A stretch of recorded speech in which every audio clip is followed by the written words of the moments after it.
Hello everyone. आज हम लोग एनसीईआरटी ज्योग्राफी क्लास 6 का चैप्टर 3 देखेंगे, जिसमें बेसिक जो भी पॉइंट है उसको डिस्कस करेंगे। चलिए शुरू करते हैं। आज हम लोग इस चैप्टर में पढ़ेंगे मोशन ऑफ द अर्थ। अर्थ का जो भी मोशंस हैं, गति है, उसके बारे में देखेंगे। तो इसकी क्या क्या गति है। Earth has its two types of motions. एक होता है रोटेशन, एक होता है रेवोल्यूशन। अर्थ जो है अपने एक इमेजिनरी एक्सिस पे घूमता है, और दूसरा जो सूर्य होता है इसके चारों तरफ वो घूम के चक्कर लगाता है। तो रोटेशन जो होता है इसके अक्ष पे होता है, रेवोल्यूशन जो होता है सूर्य के चारों तरफ घूमने में जो होता है उसको रेवोल्यूशन कहते हैं। ये दो टाइप का गति होता है। रोटेशन के कारण दिन और रात होता है, यानी अगर सूर्य यहाँ है, एक सेकंड के लिए देखते हैं, ठीक है। पृथ्वी है, पृथ्वी का एक ये पोर्शन है और एक ये वाला पोर्शन है। जब यह घूमेगा अपने अक्ष पे तो अभी इसके सामने सूर्य है, यहाँ पे दिन होगा, और यह घूम के पीछे जब चला जाएगा तो यहाँ पे रात हो जाएगा, और ये वाला पोर्शन घूम के आगे आ जाएगा तो यहाँ पे दिन हो जाएगा। तो ये 24 घंटे में अपना रोटेशन पूरा करता है, जिसके कारण दिन और रात होता है। और रेवोल्यूशन जो होता है सूर्य के चारों तरफ घूमने से होता है, जिसके कारण ऋतुओं में परिवर्तन होता है। जो अलग अलग वेदर चेंज होता है वो रेवोल्यूशन के कारण होता है। आगे देखते हैं। The axis of the earth which is an imaginary line. Axis अभी हम लोगों ने बात किया, जो ये अपने अक्ष पे घूमता है, ये एक इमेजिनरी लाइन होता है, काल्पनिक है, वास्तव में होता नहीं। सूर्य पृथ्वी किसी लाइन पे या किसी पोल पे नहीं टिका है, वो तो सिंपली झुका हुआ है और रोटेट करते रहता है और रेवोल्यूशन करते रहता है। Makes an angle of 66.5 degree with its orbital plane. Orbital plane किसको कहेंगे? सूर्य के चारों तरफ जो पृथ्वी घूमती है यही इसका एक ऑर्बिट होता है, और इससे जो एक प्लेन बनेगा उसको बोलेंगे ऑर्बिटल प्लेन। यानी कि यह जो एंगल है, यह जैसे अगर सीधा लाइन खींचे तो 90 डिग्री होता है। यह कितना झुका हुआ है पृथ्वी अपने अक्ष पे? तो 23.5 डिग्री। यानी कि जो बच गया वह हो गया 66.5 डिग्री, ठीक है। और 66.5 डिग्री जो हो गया 639, ठीक है, 90 डिग्री टोटल होता है, 23.5 झुका है तो 66.5 बचा। तो यही एंगल प्लेन के साथ बनाता है, यानी कि जो सतह है उसके साथ। ये बहुत बड़ा इशू नहीं है। विद इस orbital plane, the plane form by the orbit is known as orbital plane. अभी हम लोगों ने डिस्कस किया, जो घूमता है एक पाथ जो होता है उसका जो प्लेन होता है उसी को ऑर्बिटल प्लेन बोलते हैं। नेक्स्ट देखते हैं। Due to the spherical shape of the earth, पृथ्वी का जो आकार है गोलाकार होने के कारण only half of it gets light from the sun at a time. एक समय पे सिर्फ आधा हिस्सा ही सूर्य का प्रकाश प्राप्त कर पाता है। कारण क्या है? चूंकि पृथ्वी गोल है। अगर ये सीधा प्लेन होता तो इसका एक साइड का पूरा फिर भी तो आधा ही दिखता, लेकिन यहाँ पे बताया जा रहा है कि गोल होने का आधा ही हिस्सा सूर्य का प्रकाश प्राप्त कर पाता है। यहाँ दिख रहा होगा आपको, अगर इधर सूर्य है तो इसका आधा हिस्सा यहाँ प्रकाश मिल रहा है, बाकी तो पीछे वाले पे नहीं मिलेगा। आगे देखते हैं। The portion facing the sun experiences day, वहां पे दिन होता है जो सूर्य के सामने सामने है। While the other half away from the sun experiences night, और जो आधा हिस्सा बच जाता है सेकेंड हाफ, उसमें रात होता है। जब यह घूम के आ जाएगा तो यहाँ पे दिन हो जाएगा, और जो पीछे जाएगा वहां पे रात हो जाएगी। The circle that divides the day from night on the globe is called the circle of illumination। यह एक अच्छा पॉइंट है, इसको याद रखना है।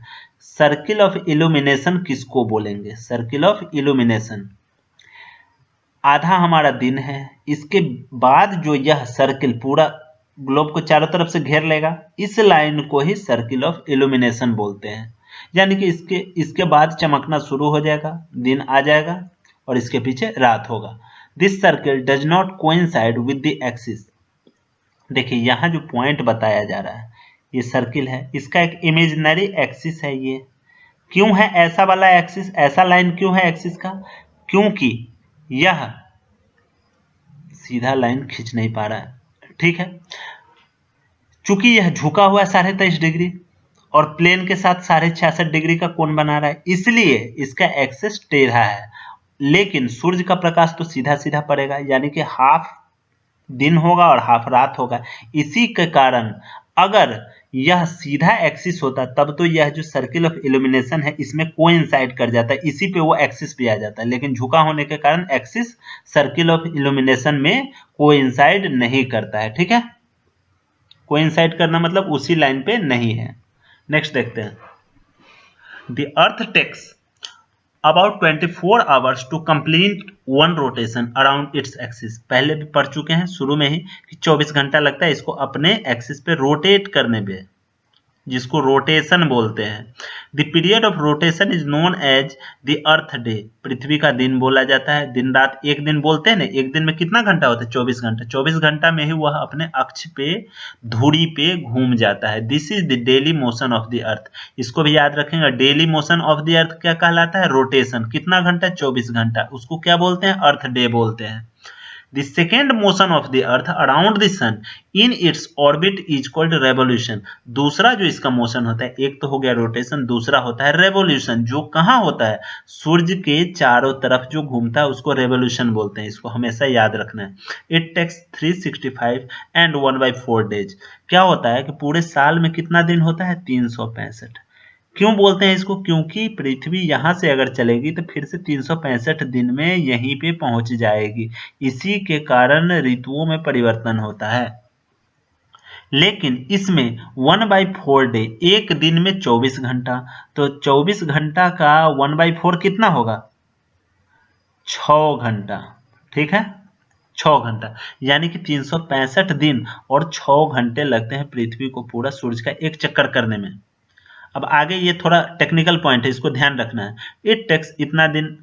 We consider a day as consisting of 365 days only and ignore 6 hours for the sake of convenience. हम लोग क्या करते हैं, चूंकि अगर पूछा है कितना टाइम लगता है, कितना दिन लगता है, 365 इसलिए बोलते हैं क्योंकि पॉइंट में बोलना थोड़ा ठीक नहीं लगता, हमको कन्वीनियंट नहीं होता है, थोड़ा यूज करने में आसान हो, इसलिए हम लोग 365 ही लेते हैं। 6 घंटे को इग्नोर करते हैं, इस जो 6 घंटा इसको इग्नोर करते हैं।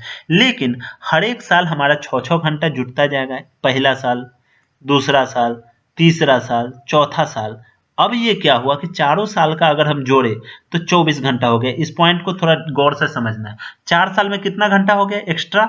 24 घंटा 4 साल में, यानी चौथा साल जो घुमाओ 365 दिन तो लिया ही, और पिछले 3 सालों का 6-6 घंटा मिला के इस साल भी 6 घंटा मिला, 24 घंटा हो गया, यानी एक दिन और बढ़ गया। इसी के कारण 4 साल पे 366 दिन हो जाता है। क्यों? जिसको लीप ईयर बोलते हैं। लीप ईयर में क्या होता है? फरवरी में 29 डेज हो जाता है। अब समझ गए, यही कारण होता है। इस पॉइंट को एकदम क्लियर रखना है। लीप ईयर क्यों होता है? यही 6-6 घंटा 4 साल पे जुट के एक दिन एक्स्ट्रा बढ़ा देता है, तो 366 दिन हो जाता है। तो किस महीने में बढ़ाते हैं एक दिन? फरवरी में बढ़ा के 29 दिन का फरवरी कर देते हैं, फरवरी में 29 दिन। The ancient Indian astronomer Aryabhat had stated that the earth is round and rotates on its own axis। किसने कहा था कि रोटेशन जो होता है अर्थ का वो अपने एक्सिस पे ही करता है? फेमस एस्ट्रोनॉमर जो खगोलविद आर्यभट्ट थे, जो इंडिया के ही थे। ठीक है,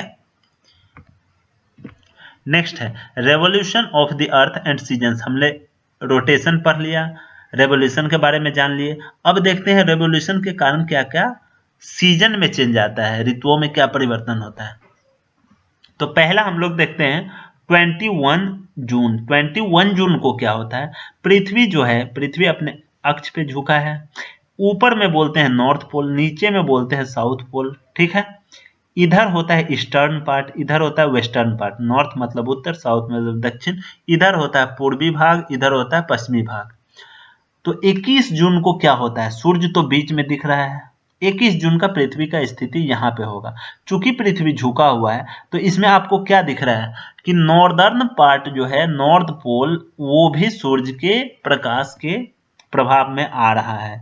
यही कारण है कि यहाँ पे गर्मी होती है, और यानी कि नॉर्थ पार्ट में, नॉर्थ पोल पे गर्मी होगी, नॉर्दर्न हेमिस्फीयर में गर्मी, जैसे झुका हुआ है, जिसके कारण ये नहीं कह रहे हैं कि साउथ में गर्मी थोड़ी भी नहीं होगी, लेकिन मैक्सिमम पार्ट नॉर्दर्न हेमिस्फीयर का कवर करेगा, देख रहे हैं। और साउदर्न पार्ट में क्या होगा? ठंडा होगा। तो summer in the northern hemisphere, और जो दक्षिणी गोलार्ध है उसमें ठंडी होगी, क्योंकि इधर दिख रहा है ज्यादातर साउथ का पोर्शन, ज्यादातर साउथ का पोर्शन इधर है और ज्यादातर नॉर्थ का पोर्शन गर्मी में है, ठीक है। तो ज्यादा जो पोर्शन होता है उसको बोलते हैं समर सोल्स्टाइस, समर सोल्स्टाइस, ठीक है। कैसे याद रखेंगे? नॉर्थ में गर्मी है, नॉर्थ हेमिस्फीयर गोलार्ध में, उत्तरी गोलार्ध में, तो उसको बोलते हैं समर सोल्स्टाइस। कब होता है? 21 जून को, ठीक है। और यहाँ पे 21 जून को नॉर्थ गोलार्ध में, उत्तरी गोलार्ध में सबसे बड़ा दिन और दक्षिणी गोलार्ध में सबसे बड़ी रात होती है। क्लियर? इसको याद रखना है। सबसे बड़ा दिन किस में? सबसे लॉन्गेस्ट डे, और यहाँ पे लॉन्गेस्ट नाइट हो जाएगा। या इसको बोल सकते हैं ना कि सबसे छोटा दिन किस में होगा? दक्षिणी गोलार्ध में। वही जब हम 22 दिसंबर को आते हैं तो इसको बोलते हैं विंटर सोल्स्टाइस। विंटर कब बोलेंगे? जब साउदर्न हेमिस्फीयर में गर्मी होगी और सबसे बड़ा दिन यहाँ पे होगा, ठीक है। क्यों हम कह रहे हैं? क्योंकि देखिए यहाँ साउथ का पोर्शन सबसे ज्यादा गर्मी पा रहा है और नॉर्थ का पोर्शन हल्का सा गर्मी पा रहा है। नॉर्थ का पोर्शन सूर्य से दूर है ज्यादा सा पोर्शन, इसलिए यहाँ पे क्या होगा? नॉर्थ वाले में ठंडा होगा, विंटर होगा, ठीक है। और दक्षिण वाले में क्या होगा? गर्मी होगा। तो इसको बोलेंगे विंटर सोल्स्टाइस। दिन का डेट क्या है? 22 दिसंबर। यहाँ सबसे बड़ा दिन कहाँ पे होगा? तो साउदर्न हेमिस्फीयर, दक्षिणी गोलार्ध में। और सबसे छोटा दिन यहाँ पे देखिए, शॉर्टेस्ट डे, शॉर्टेस्ट डे यहाँ हो जाएगा और लॉन्गेस्ट डे साउथ में हो जाएगा। क्लियर? 2 दिन और याद रखेंगे। 21 मार्च, इसको इक्विनॉक्स बोलते हैं, या फिर 23 सितंबर, इसको भी वही बोलते हैं। इसमें सिर्फ उल्टा ये होता है, 21 मार्च को नॉर्दर्न हेमिस्फीयर में, या नॉर्दर्न हेमिस्फीयर नहीं बोलेंगे, इसको पोल, पोल से संबोधित करते हैं। उत्तरी ध्रुव में स्प्रिंग सीजन होता है, जो बसंत ऋतु होता है। क्लियर? यहाँ पे सूर्य का प्रकाश नहीं आता है, जिसके कारण 6-6 महीने तक यहाँ धूप दिखाई ही नहीं देती है। 6-6 महीने अंधेरा ही रह जाएगा। वही जब 23 सितंबर आता है तो साउथ पोर्शन में, यानी कि दक्षिणी ध्रुव पे सूर्य का प्रकाश नहीं आएगा और यहाँ पे पूरा बर्फ जमी रहेगी। तो इसको याद रखना है, थोड़ा इस फिगर को दिमाग में रखना है कि 21 मार्च को कौन सा पोल ऊपर रहता है, 23 सितंबर को कौन सा पोल नीचे रहता है, तो साउदर्न पोल नीचे रहता है, दक्षिणी ध्रुव। तो यहाँ पे क्या हो जाएगा? Spring season. और ऑटम जो पतझड़ का महीना हो जाएगा, मौसम हो जाएगा, वो नॉर्थ में हो जाएगा। यहाँ नॉर्थ है, इधर साउथ पोल है, ठीक है। ये थोड़ा सा याद रखना पड़ेगा। अब आते हैं इलिप्टिकल ऑर्बिट। ऑर्बिट मतलब पाथ होता है, जो रास्ता। तो पृथ्वी जो घूमती है सूर्य के चारों तरफ, तो यहाँ पिक्चर से क्लियर होगा कि इसका जो घूमने का पाथ है यह राउंड नहीं है, पूरा गोल नहीं है, थोड़ा सा परवलयाकार है, यानी कि राउंड नहीं, थोड़ा ऐसे करके अंडाकार इसको बोल सकते हैं। The Earth is inclined in the same direction throughout its orbit. देख रहे होंगे कि अर्थ जो है, पृथ्वी अपने उसी डायरेक्शन में झुका हुआ है, उसका झुकाव चेंज नहीं होता है, जिस डायरेक्शन में झुका हुआ है उसी में झुका हुआ है। क्लियर कट दिख रहा है अपने अक्ष पे। Seasons change due to the change in position of the earth around the sun. Season कौन कौन होता है? समर होता है, गर्मी का सीजन, विंटर होता है, ठंडी का सीजन, स्प्रिंग बसंत ऋतु, ऑटम पतझड़ वाला हो गया। तो क्यों सीजन चेंज होता है, मौसम क्यों चेंज होता है? तो पृथ्वी का चक्कर जो लगाता है सूर्य के चारों तरफ, उसके कारण मौसम चेंज होता है। इस पॉइंट को याद रखना है। नेक्स्ट अब क्वेश्चन पे आते हैं। थ्योरी था उतना तक ही था, क्वेश्चन को बनाएंगे, फिर से याद हो जाएगा, रिपीट होगा। What is the angle of inclination of the earth's axis with its orbital plane? जो अपने ऑर्बिट का प्लेन है, सतह है, उससे कितना इसका एक्सिस बनाता है? हम लोग पीछे पढ़ चुके थे कि यहाँ अगर ये इसका इमेजिनरी एक्सिस है और ये 90 डिग्री है, ये मान लो 90 डिग्री है, टोटल 180 डिग्री होता है, तो इधर भी 90 डिग्री होगा। यह झुका कितना है? 23.5 डिग्री झुका हुआ है। बच कितना गया? 90 में से 23.5 घटाएंगे, 66.5 डिग्री। कोई भी एक चीज याद रहेगा तो हम दूसरा निकाल लेंगे। चूंकि यह टोटल जो इधर है 90 डिग्री है, तो हमको पता है झुका हुआ है 23.5 डिग्री, तो यह ऑर्बिटल प्लेन के साथ, सतह के साथ कितना एंगल बनाएगा? इसका अक्ष, अक्ष कौन सा है? ये बीच वाला लाइन, तो ये बनाएगा 66.5 डिग्री। आंसर क्या? 66.5 डिग्री। रोटेशन और रेवोल्यूशन क्या होता है? रोटेशन पृथ्वी अपने अक्ष पे जो घूमती है इसको रोटेशन बोलते हैं। रेवोल्यूशन बोलते हैं परिक्रमा जो करती है सूर्य के चारों तरफ, इसी को बोलते हैं रेवोल्यूशन, जिसके कारण ऋतुओं में परिवर्तन होता है। लीप ईयर क्या होता है? पृथ्वी घूमती है 365 दिन और 6 घंटे, तो वही 6 घंटे 4 साल मिलके जब एक दिन बन जाता है तो उसमें 366 दिन हो जाता है। तो लीप ईयर में फरवरी में 29 डेज हो जाता है। ठीक है। Differentiate between the summer and winter solstice. तो समर में क्या था? समर सोल्स्टाइस तब था जब हमारा दक्षिणी जब हमारा इस टाइप से, तो यानी दक्षिणी पोर्शन पे, पीछे हम लोग देख लेते हैं, दक्षिणी पोर्शन पे देखिए यहाँ, नहीं, समर सोल्स्टाइस तब था जब नॉर्थ पोल पे या नॉर्दर्न पोर्शन पे ज्यादा धूप था, सूर्य का प्रकाश था, तो उसको बोलते हैं समर सोल्स्टाइस, और जो होता था 21 जून को, और विंटर सोल्स्टाइस 22 दिसंबर को। तो यहाँ हम समर सोल्स्टाइस और विंटर सोल्स्टाइस देखेंगे तो ये था 21 जून, जिसमें रोल था नॉर्थ पोल का, नॉर्थ हेमिस्फीयर, उत्तरी गोलार्ध में ज्यादा धूप था, और विंटर सोल्स्टाइस था जो 22 दिसंबर का था, जिसमें साउदर्न हेमिस्फीयर में ज्यादा धूप था, गर्मी वहां थी। इक्विनॉक्स क्या होता है? 21 मार्च और 23 सितंबर को इक्विनॉक्स होता है, जिसमें 21 मार्च में क्या होता है कि साउदर्न पोल पे धूप होता है और इसमें नॉर्दर्न पोल पे धूप होता है। ठीक है। यहाँ पे साउदर्न पोल पे धूप है तो नॉर्थ पोल पे क्या होगा? पूरा ठंडा होगा। यहाँ पे नॉर्थ पोल पे धूप है तो साउथ पोल पे क्या होगा? पूरा ठंडा और बर्फ जमी होगी। आगे देखते हैं, why does the southern hemisphere experiences winter and summer solstice in different times than that of the northern hemisphere. क्योंकि पृथ्वी जो है यह अपने अक्ष पे झुकी हुई है, इसी कारण से पृथ्वी अपने अक्ष पे झुकी हुई है, और ये रोटेशन हो गया, और रेवोल्यूशन जो करता है सूर्य के चारों तरफ, इसीलिए इसका पोजीशन चेंज होता रहता है। पीछे पिक्चर में यहाँ देखिए घूम रहा है, इसी कारण यहाँ पे नॉर्दर्न हेमिस्फीयर में धूप पड़ रहा था, ये घूमते घूमते जब यहाँ आ गया तो साउदर्न हेमिस्फीयर में ज्यादा धूप पड़ने लगी, ज्यादा धूप पड़ने लगी। जैसे अगर इसको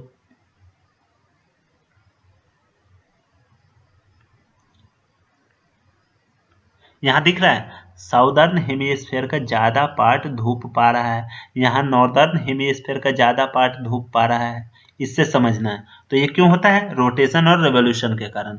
नेक्स्ट देखते हैं, why do the poles experience about 6 months day and 6 months night.